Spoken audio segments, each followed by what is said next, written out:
Naughty used to mean you had nothing. Gay used to mean you had fun.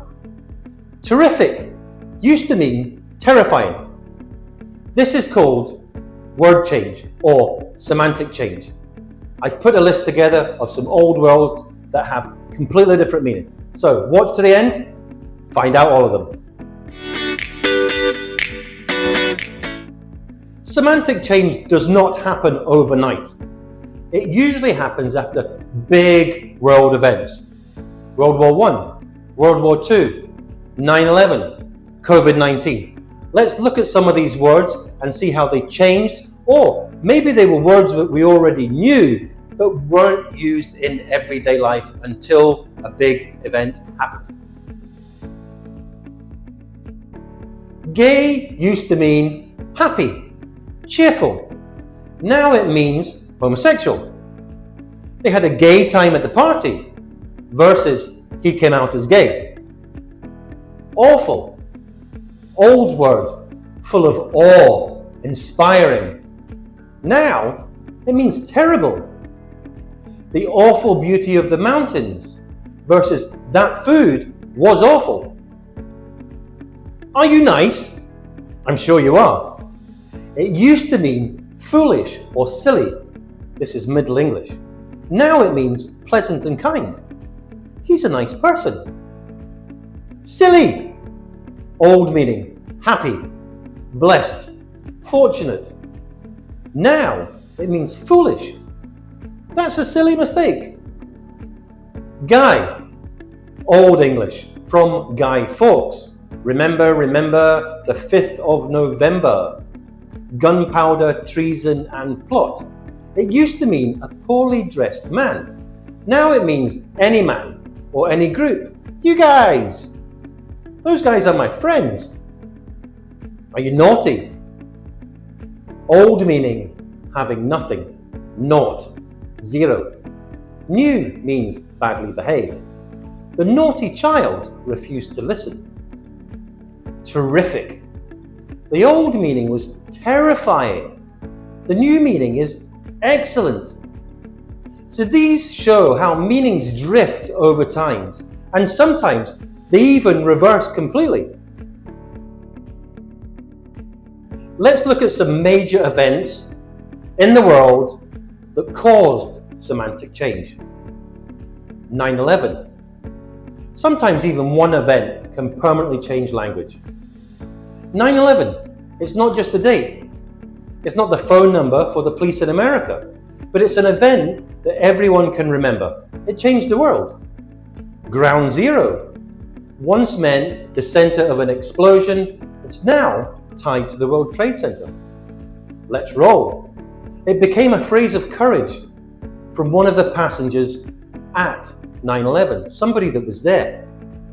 So events can give words emotional weight that last for decades.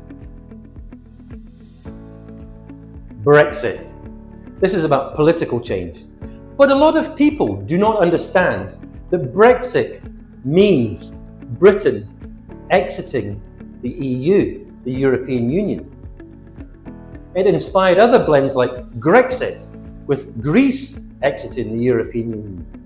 So catchy contractions, that means words joined together. I am becomes I, that's a contraction. These often spread quickly worldwide and are never forgotten. I do not want to be controversial, but COVID-19 was something that we all lived through. But it gave us a flood of new words, or brought some old words to the forefront that are now everyday words. So the official term, COVID-19, many people do not know it comes from CO, corona, VI, virus, D, discovered, 19, 2019. So the disease, coronavirus, discovered in 2019, COVID-19. Nicknames, Corona, the Rona. Slang, contractions, Coronapocalypse, Coronageddon. Dramatic terms for chaos. There were chaotic scenes around the world. modern day words that we all know and maybe not love at the moment. PPE, personal protection equipment. Flatten the curve, slowing the spread of infections. Furlough, workers sent home but paid. This is in the UK.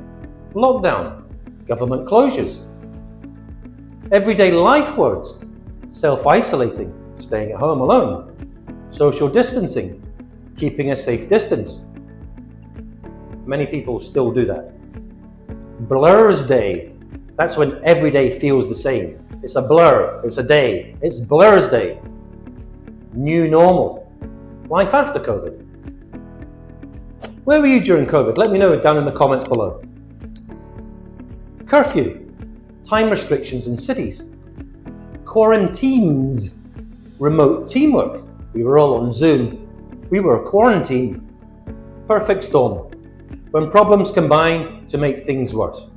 Now, a lot of these were already known, but not in the forefront. They were in the dictionary, people didn't know them, people didn't use them. Now, they're nearly everyday terms.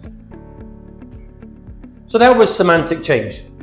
Words can change slowly, like nice or silly, or suddenly after big word events like 9/11, Brexit, or COVID-19. Language always tells us the story of history.